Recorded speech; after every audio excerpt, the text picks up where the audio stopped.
"Every time I see you I am vexed," the Duke of Underwood said, and the words dropped into the soup course like a candlestick knocked off a mantle. 12 guests heard them. 2 footmen heard them. His grandmother, at the far end of the long table, set down her glass with the particular softness of a woman who intends to say something about it later. And the person the words had been aimed at heard them too, halfway down the board in gray poplin with darned cuffs, her spoon lifted and steady. Ellery had not intended to speak. He had intended to think it, as he had thought it every morning for 11 weeks, at 7:30, when Thomasina Bray crossed the east lawn with her shawl pulled over her hair to cut lavender for the dowager's chamber, and he stood at his study window with a ledger open and unread before him. "Then your grace should look elsewhere," Miss Bray said, quite pleasantly, and finished her soup. Someone laughed, a nervous bark from the Fenley end of the table, and the noise of 40 pieces of silver resumed. Ellery looked at his plate. He was 38 years old, master of 9,000 acres, feared in 3 counties for the plainness of his speech, and he could not have said, under oath, what had made him say that thing in that room. The truth was less flattering than temper. The truth was that she had reorganized his library. Not badly. That was the difficulty. She had found the estate maps rolled behind the sermon collections, where his father's steward had shoved them in the year of the flood, and she had flattened them under boards and labeled them in a small upright hand, and she had left the whole eastern wall in an order so sensible that he had stood in front of it for a quarter of an hour feeling as though someone had walked into his house and set right a thing he had spent 20 years learning to live around. She was his grandmother's reader, a clergyman's daughter out of Norfolk with no fortune and a dead father, and a mother's ring she wore on her smallest finger. She read aloud 4 hours a day, wrote the dowager's letters, took her walking, and cheated her cheerfully at backgammon, because losing put the old woman in a temper that lasted till bedtime. That was the sum of her employment. Nobody had asked her to save the maps. After dinner the gentlemen took their port, and Lord Fenley said, without malice and therefore worse, "You keep a sharp tongue in the house, Underwood. Does the girl mind it?"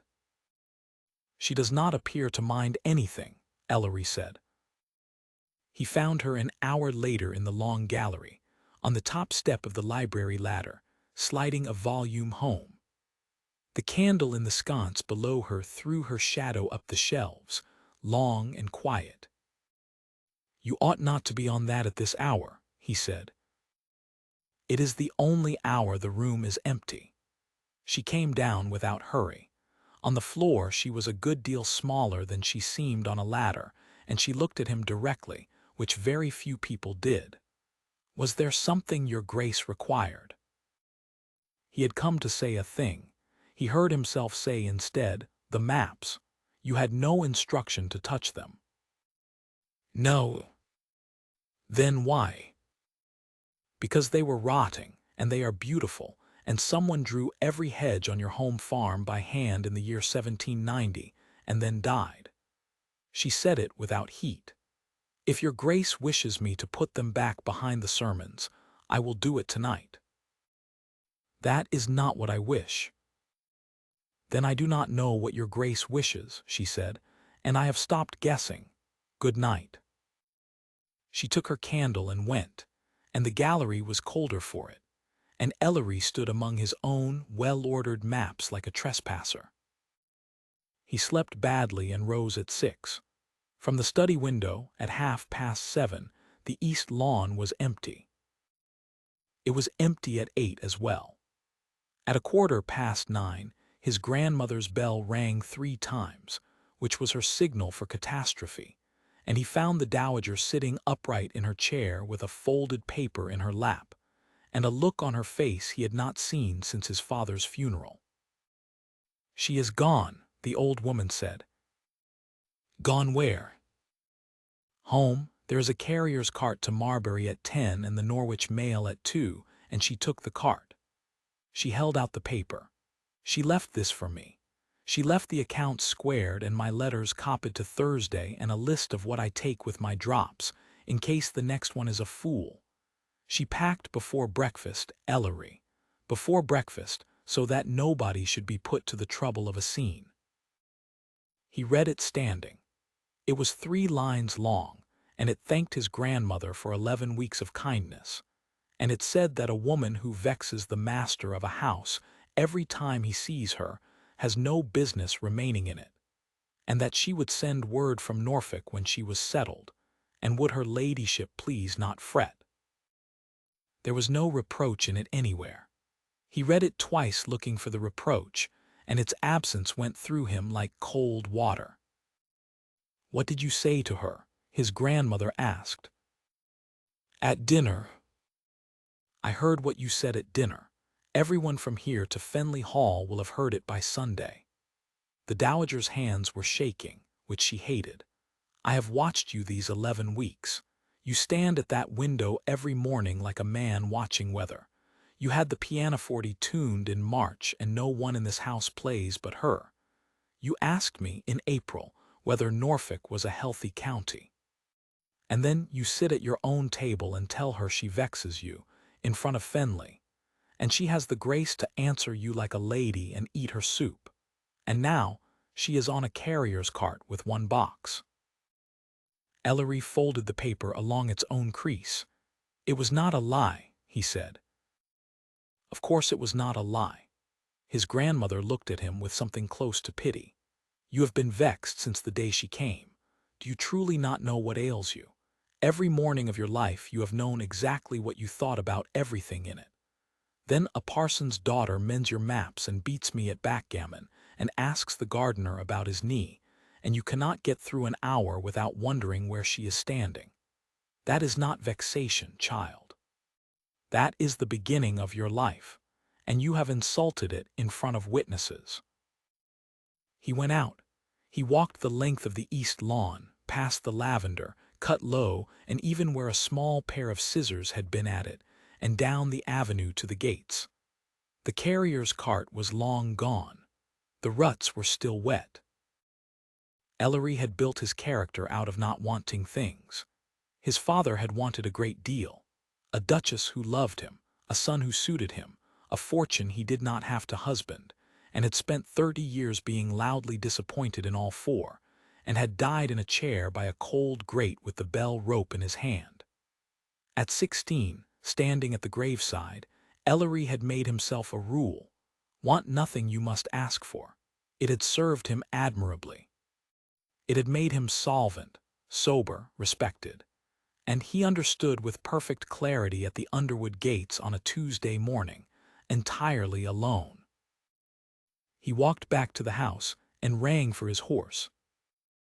"Marbury," he told the groom, "and the Norwich mail leaves at 2. The groom, who had been at Underwood since Ellery was in short coats, looked at the sky. "It's coming on to rain, your grace." "Then I shall be wet." He was wet within the hour. He rode the 11 miles to Marbury with rain running off the brim of his hat and the collar of his coat black with it, and he arrived in the yard of the Rose and Crown at 20 minutes past 1 to find the mail already loading and no gray poplin anywhere in the crowd. He asked the landlord. He asked the ostler. He asked a woman selling pies, and the woman selling pies said there had been a young person on the carrier's cart at 11, quiet sort, 1 box, and she had not taken the mail at all. She had gone into the church. St. Jude's at Marbury was a small gray barn of a church with a leaking porch and a poor box screwed to the wall. Ellery pushed the door, and the smell of cold stone and old hymn books came out at him. She was in the 3rd pew from the front, not praying, sitting with her hands in her lap and her box on the flags beside her, looking at the east window, which was plain glass because the parish could not afford better. He was halfway up the aisle before she turned. Water ran off him onto the stones. "Your grace is very wet," Thomasina said. "You did not take the mail." The mail is 2 shillings I have not got, now that I have no situation. She said it as a fact, without a scrap of self-pity, and that was somehow the worst thing he had heard all day. There is a wagon at 4 that goes as far as Ely. I am waiting for it here because it is dry, and because the vicar knew my father. Ellery sat down, not beside her, in the pew in front, turned about, which put them near enough to speak and far enough that she need not shrink. I came to ask you to come back. To your grandmother. To the house. He stopped. It was not the sentence he had ridden 11 miles to say, and he had never in his life been able to say a sentence he had not first written out. Miss Bray, what I said at my table was true and it was not the truth. Those are different things. I have found that out today. She waited. She had a way of waiting that left a man nowhere to hide. Every time I see you I am vexed, he said. That is what I said. I did not say why. The why is that I cannot look at my own library without looking for you in it. That I had the instrument tuned in March. That I have stood at that window every morning since the 2nd week of April to see a woman cross a lawn with a shawl on her head, and told myself I was watching the weather.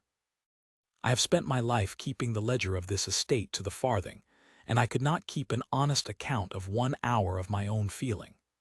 So when you sat down at my table in a mended gown, being kind to Fenley, who does not deserve it, I found I could not bear it, and I said the ugliest true thing I know. In front of witnesses. To a woman who has no protector and no fortune, and every reason to be careful of me. The rain hammered the porch roof. Thomasina's hands had gone quite still. Your Grace, she said, does not know me. I know that you flattened my father's maps under boards because someone drew the hedges by hand and then died. I know you lose at backgammon on purpose. I know you asked Hob about his knee and then sent to Marbury for the liniment out of your own wages, and told him it came from the house, which was a lie, and I have not corrected it. He heard his voice roughen and let it. I know that this morning you were insulted by a duke in his own dining room, and that your answer was to square his grandmother's accounts, copy her letters to Thursday, write out her medicines in case the next reader was a fool, and go before breakfast so that nobody should be put to the trouble of a scene. I have been 38 years in the world. I have never seen anything better done. She looked away at the plain glass, and he saw her swallow. I could have gone up to my room and wept, she said. I chose the accounts. It is easier to be useful than to be hurt. Yes, Ellery said, I have made a life of that. For a while neither of them said anything. A pigeon shifted in the tower. If I come back, she said at last, it will be the same house, and Lord Fenley will still have heard, and the maids will have heard, and I shall be the reader who vexes the Duke. I am poor, your Grace. I am not so poor that I can afford that. You would not come back as the reader. Then as what? He stood up because he found he could not say it sitting. As my wife, he said, I am asking. Badly, in a wet coat, in a church where I have no business, without a ring, because the ring is in a box at Underwood and I did not think of it, which shows you the state I am in. I have never asked anyone for anything. My father wanted a great deal and asked for none of it, and died with the bell rope in his hand. And I decided at 16 that I would want nothing, and it has made me the man who says he is vexed when he means he cannot breathe. I am asking. If the answer is no, I will put you on the 4 o'clock wagon myself, and see you safe to Norfolk with a character in my own hand, and you will never be troubled by me again. Thomasina Bray sat in the 3rd pew of St. Jude's and looked up at him, and her eyes were bright, and her chin was perfectly steady, which he had come to understand was how she held herself together. Say the first part again, she said. Which part? The window. I have stood at my study window every morning since the second week of April, Ellery said, to watch you cross the east lawn. 11 weeks. I know the hour. 7:30. You go the long way round the sundial because the short way is wet. It is wet, she said, and then, oh, and put her hand over her mouth and laughed once, and it broke. He sat down beside her then and did not touch her, and let her cry the way she plainly needed to, with her fist pressed against her lips so the vicar should not hear. When she was done, she wiped her face with a handkerchief that had been darned at the corner, and drew a long breath, and said, I have loved the house since the first week. I did not permit myself to think about the master of it. A woman in my position who thinks about the master of the house is a fool with no bread. And now a duke has ridden 11 miles in the rain to a leaking church to ask me a question, and I find I am no longer obliged to be sensible. She turned her hand over in her lap, palm up, an invitation offered plainly, and he took it, and her fingers were cold, and he held them until they were not. Yes, she said. Yes, Ellery. It was the first time anyone had used his name in that voice in his life.